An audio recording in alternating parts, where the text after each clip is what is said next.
Siya si Ma'am Via Laurente, ang CEO ng Pacifica at ang may-ari ng building na to. Welcome to Pacifica! Ako, anak ako na may-ari. Ikaw, kabit ka lang. Si Kenneth, kasabay ko po lumabas pero magkikita daw sila ng daddy niya. Daddy niya? Kenneth! Sabi ano ko!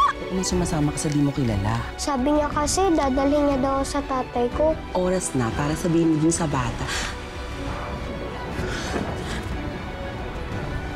Good morning, Mr. San Diego. Kailan mo ba ayusin yung buhay mo? Kung di mo ko kaya tulungan, sabihin mo lang. Di mo ko kailangan lecturean.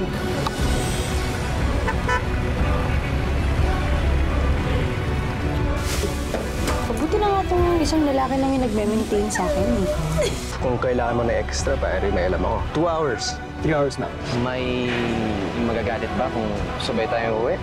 Via, So, what is this meeting all about? Via, if there is anything that you need, please do not hesitate to call me. Saan galing yung damit mo? Kay Andrea. Nakita kayo?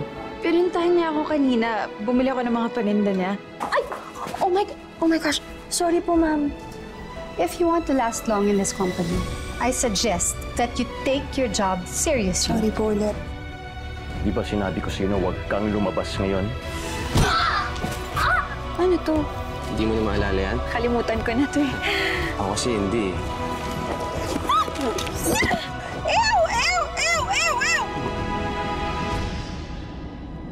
Andrea?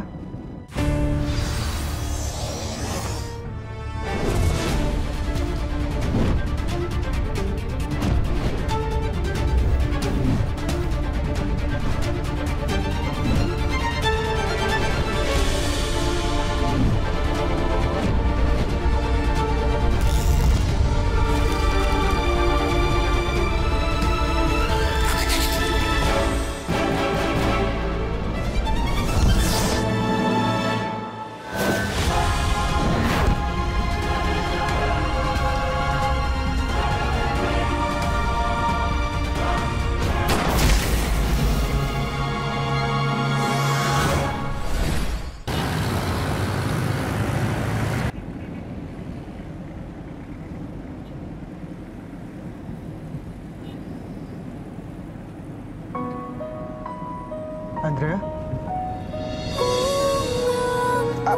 Manong! Teka, paikot nga ulit! Balik tayo doon, kuya! Manong, pakibilis! Kaya, kuya! Ito kung may bayad, Manong!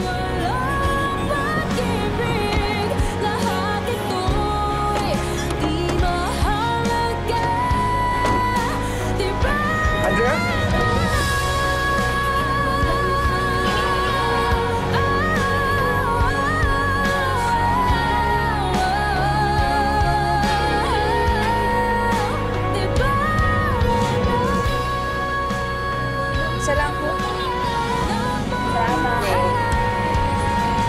Nika, matagal ko na dapat ginawa to eh. Sana noon pa sinabi ko na sa'yo. Ano kang lihin? Special ka sa akin. Noon pa.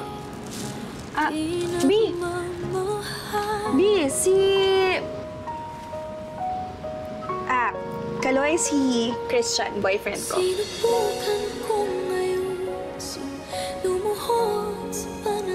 Christian, si Kaloy. Marasigan? Una na ako Agad? Hindi, sandali. Akala ko may sasabihin ka pa. Hindi, binigay ko lang talaga yan na para maalala mo na magaling ka. Tsaka huwag ka sana madi-discourage sa mga sinasabi ni Architect Marcelo. Yun lang. Okay. Office mate kayo? Oh, hindi ko ba nabanggit? Apparently hindi. Sige. Sige, Tol. Nice to meet you. Una na ako. Sige, salamat Kaloy ah. Sa office na lang. Kita-kits. Okay, ingat.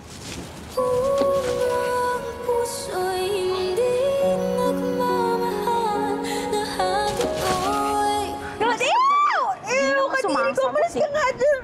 Hoy, ano ba? Oo! Ha? Nasalalak? Ano yan? Hoy, Andeng, tulungan mo nga ako dito! Dali, minamanya ka ako nitong lalaking to! Girl, talaga lang ha? Di na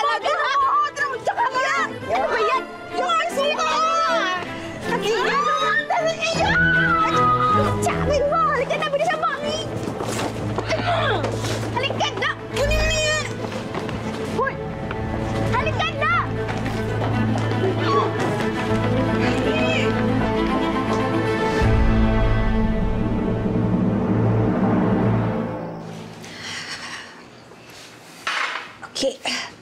Bakit di mo sinabi na nasa Pacifica na rin si Kaloy? Hindi naman importante, B. Pero wala tayong sikreto sa isa't isa, di ba? Oh, bakit mo nilihim? Di sorry na. Saka, hindi na naman kasi din tayo nakakapag-usap tungkol sa Pacifica, di ba? Kaya hindi ko na rin nabanggit. Pero bukang bibig mo si Kaloy bago pa naging tayo. Lo, fake news. O sige, habang dinidesign mo yung cafe ko, lagi ka nagkikwento tungkol sa college life mo. At lagi nakakabit ang pangalan ni Kaloy. Bago maging tayo. Pero nung boyfriend na naman kita, hindi ko naman binabanggit na. Teka nga, nagsiselos ka ba? Bakit ba kasi nagpunta dito si Kaloy? Ay, Kaloy? Nandito si Kaloy? Nasaan? Na, Bakit? Kaibigan mo naman yun. Naging malapit sa akin yun. Masama ba? B, ka na magselos. Tapos na yun, matagal na yun. Tsaka ikaw na naman yung boyfriend ko eh. First and only. Diba? Halika na, kumain na lang tayo. Ma, Ay, halika na. sige, teka lang ha. Di, kain na. Magsimula ko ng kamay. Sandali lang.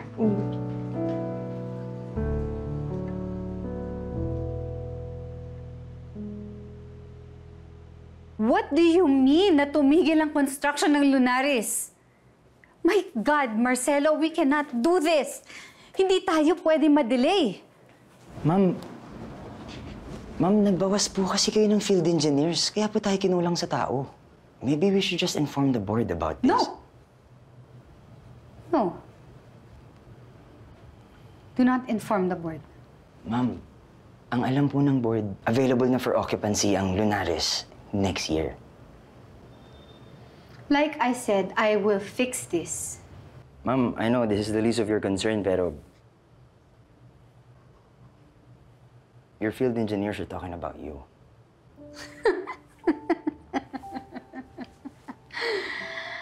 Ay, Marcelo. Ako pa? Sanay na sanay akong pinag-uusapan ako. Ma'am, sinasabi kasi nila na kaya hindi niyo po alam ang nangyayari kasi hindi naman daw po kayo architect. Hindi ko kailangan maging architect or engineer para maging CEO. Dahil alam ko kung anong ginagawa ko. You may now leave. Okay po, ma'am.